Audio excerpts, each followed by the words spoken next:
and welcome to the inside of an Aston Martin DB12. Now, since I've been driving this car, I am absolutely pining for an Aston Martin. And I had a look on the Cars.co.za site or app, you can check on there as well. And there are some Aston Martin advantages for not that much money, specifically about 2006, 2007, about 600,000 Rand for what looks like a really good spec Aston Martin Vantage. That's the same price as a Haval H6. Now, I know you're thinking those are direct competitors, and I was thinking the exact same thing.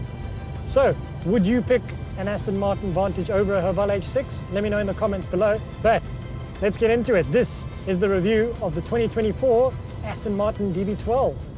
Cars.co.za. No matter how big or small your car is, you can still save $420 per month. Budget, the official insurer of good South Africans.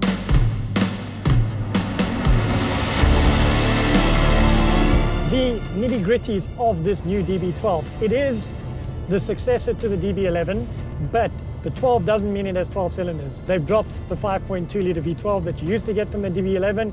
You now only get the 4-litre twin-turbo V8 from Mercedes, but fettled with by Aston Martin to make more power. And that engine in here, it sounds completely different. And you can change the sound of the car inside with the exhaust buttons. Right, so let's tap those, let's go. We'll put it into manual mode here as well. Slap it down a few cogs on that 8-speed. Oh, listen, another pound it. Oh, what a sound.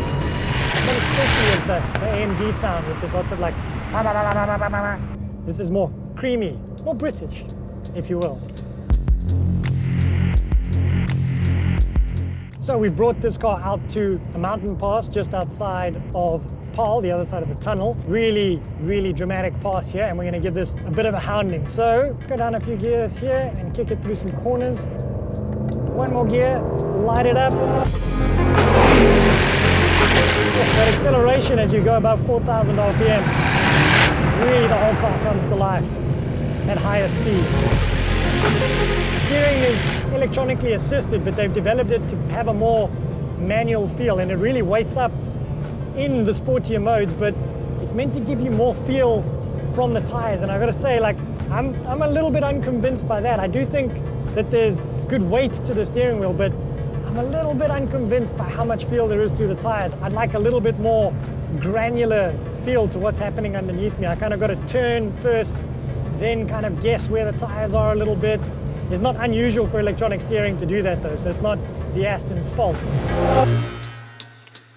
Oh, another tunnel. Window down, second gear, small tunnel.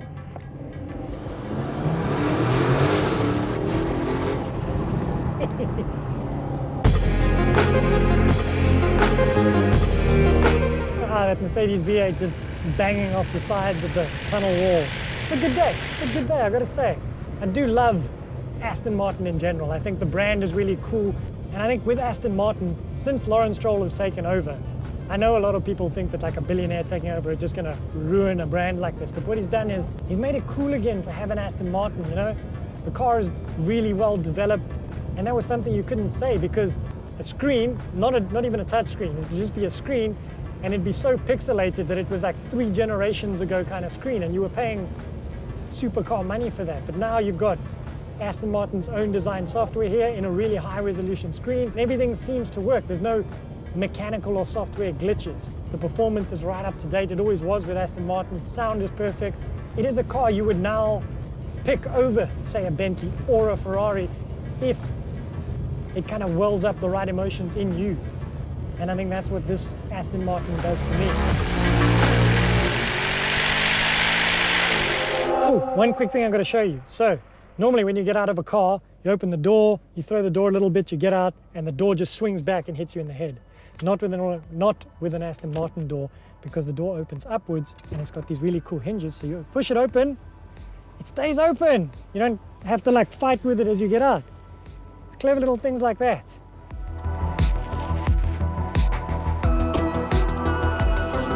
The engine on the DB12, it might just be the Mercedes-Benz twin-turbo V8, but Aston Martin takes that engine, they develop it themselves, they do a whole lot of enhancements and performance enhancements, they make the turbos bigger, And all of that makes a more powerful engine. You get 500 kilowatts and 800 Newton meters of. Right, now at the bonnet, you get the new, bigger, wider Aston Martin badge. And then if we open it up here, oh, gas-strung bonnets are so cool. Then we had a look at the engine. Struts on either side to brace it. Then you've got the two turbos which sit inside the V8. And that creates what's called a hot V. But in order to cool that, they've got way bigger radiators, a lot more airflow going through the engine. You can actually see down at the bottom here, it comes through this grill, it pops out of this hole here, then it goes into this hole here, and then goes out of the bonnet scoops. And that's the theme with this engine, is really cooling it down so that it creates all of that extra power that you get from the bigger turbos. Now, wouldn't be an Aston if you didn't have a final inspection sticker by Ahmed Munir, that famous British guy. That is the engine scene. Done.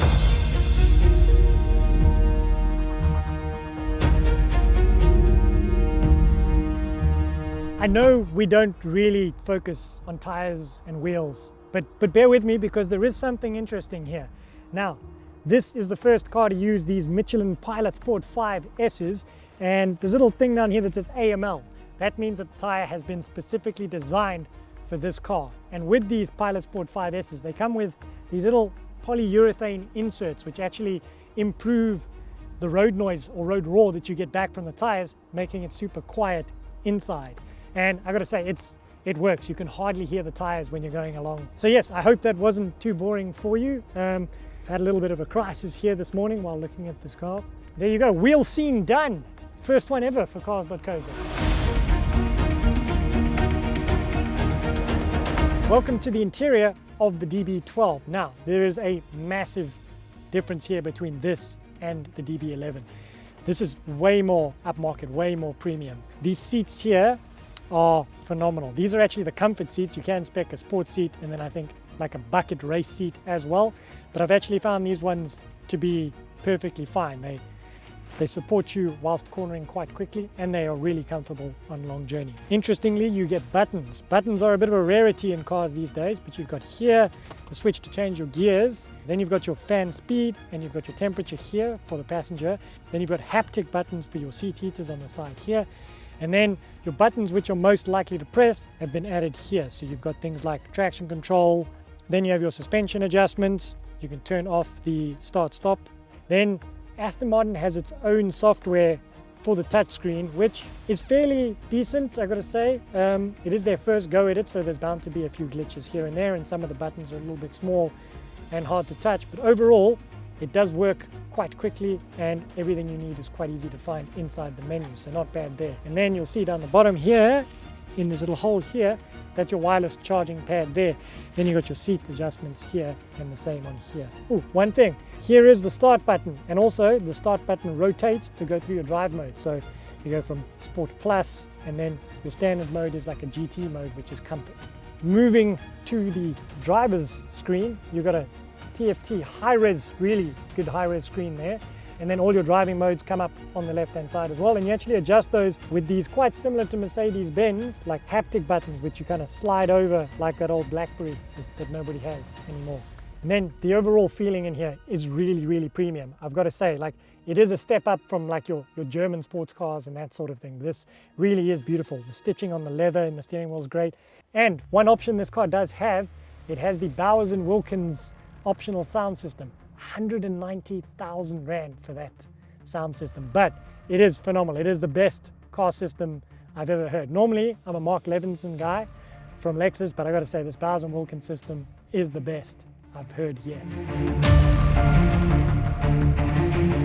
Obviously, practicality is extremely high on the priorities list when choosing a 2+2 GT sports car like this. So I'm going to do a full boot scene with the budget cooler box. But firstly, you open it with the key.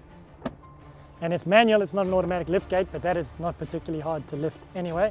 And then if we come and have a look here, you've got this like beautiful carpeting in here. It's like a really premium boot, which is just where you're going to store stuff. But interestingly, they've got these two little boxes over here. And if I open one, it's just like, it's like a little storage hole where you can keep like a 4-piece toaster or something. But it's actually a carryover from the DB11, which didn't have a glove box.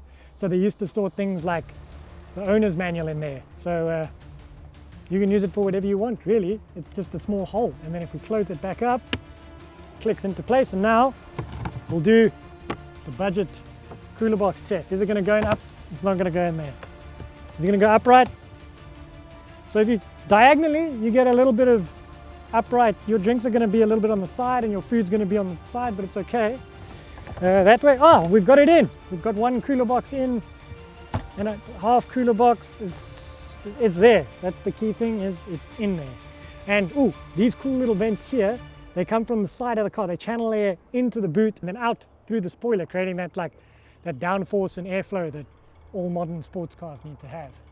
But so that's it for the practicality, the most watched part of this video review, I'm sure. Boot scene done.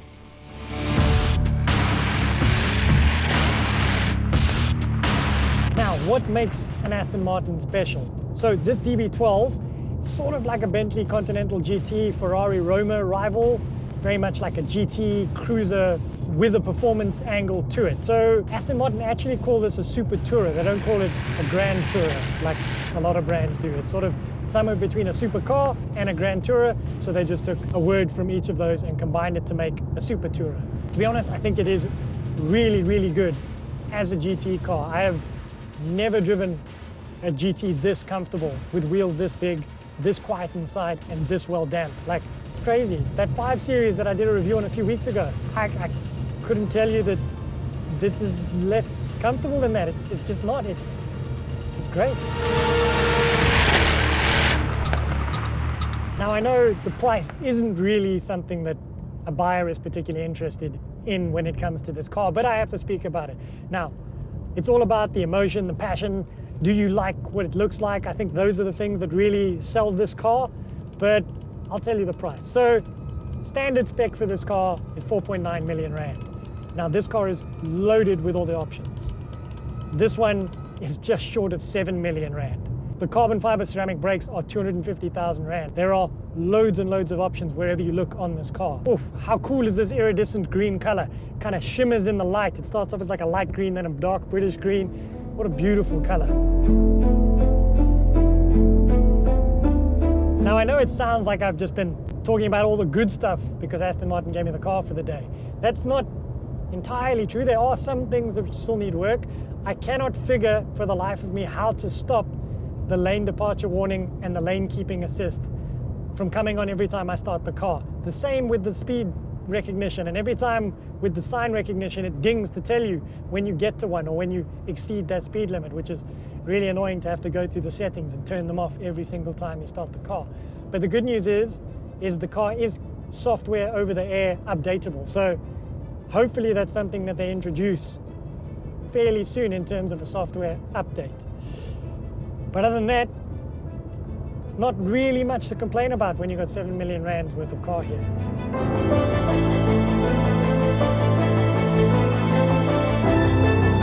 So I guess I need to sum up my day with the Aston Martin DB12. Now, is it a car you can live with every day? Absolutely. I think this is the most comfortable GT car out there. Way more comfortable than anything else I have ever driven. And I think that's probably the highlight of this for me, is that it is unbelievably powerful, handles extremely well, and can be used every day. You go into the town and it's simple. It doesn't feel big. It doesn't feel clumsy like you're going to knock everything in each corner. It performs perfectly as an everyday car. Yeah, I'd probably have one of these as an everyday car. Unfortunately, I don't have 7 million rand. But maybe you do. There you have it, my review of the Aston Martin DB12. Let me know what you think of it in the comments below, and don't forget to like and subscribe. We're trying to get to 500,000 subscribers by the end of the year, so share it with everyone you know. Let's get this content out there. This is obviously South Africa's best motoring channel on YouTube anyway, so why not share it with everyone you know? Let's get the content out there. Thanks very much for watching, and we'll see you in the next one. Cars.co.za. A lifetime guarantee on all repairs is a lifetime of sidestepping, tackling, and modeling your speedos happily. Budget, the official insurer of good South Africans. Not only is Cars.co.za the best place to find your dream car, but it's also the easiest place to sell your current car. Check out the sell car section on our main website. Simply list your car's details and all of our dealers will take bids on your car. You just choose the highest price. Boom, your car's gone. On to your next one. Right, thanks very much for watching the video. Okay, I think I'm done. Yeah, I'm finished now.